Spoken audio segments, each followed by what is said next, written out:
Salut Gilles, bonjour les gamers et bienvenue dans ce VGC News. Ah, vu ton physique Gilles, je savais que tu avais l'âme d'un bagarreur. Et justement, je veux parler d'un classique du genre nommé Street of Rage. Un jeu vidéo d'action de type beat'em all, développé par Sega, sorti en 1991 sur Mega Drive. Il a été développé par des membres de la Team Shinobi, Revenge of Shinobi. La trilogie des Street of Rage est une des séries les plus célèbres de chez Sega et considérée comme une référence du genre. Le jeu est un beat'em all classique, ressemblant beaucoup à Final Fight de Capcom, où le joueur choisit parmi 3 personnages et affronte dans des niveaux variés de nombreux ennemis. Street of Rage comporte 8 niveaux. 3 boutons d'action sont disponibles.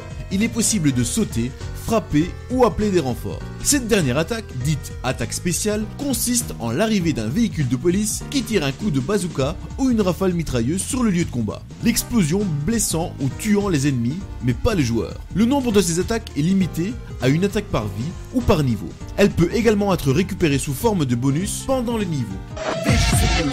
La palette des coups est assez étendue pour un jeu de 1991. Chaque personnage dispose de ses propres enchaînements. Ceux-ci varient selon qu'ils soient effectués à distance de l'ennemi. Différentes projections sont possibles. Elles changent selon la position et le personnage sélectionné. Le joueur peut aussi être lui-même projeté dans les airs, ce à quoi il peut parer en usant une combinaison de touches pour effectuer un atterrissage en douceur. Et pour la petite anecdote, la voiture de police utilisée dans les attaques spéciales provient du jeu Isuet Cyberpolice, un jeu sur borne d'arcade de Sega, également porté en Mega Drive.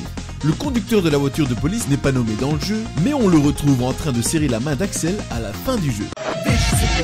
Les boss du niveau 5 sont 2 jumelles identiques à Blaze Fielding, héroïne du même jeu, différentes de l'original par leur couleur.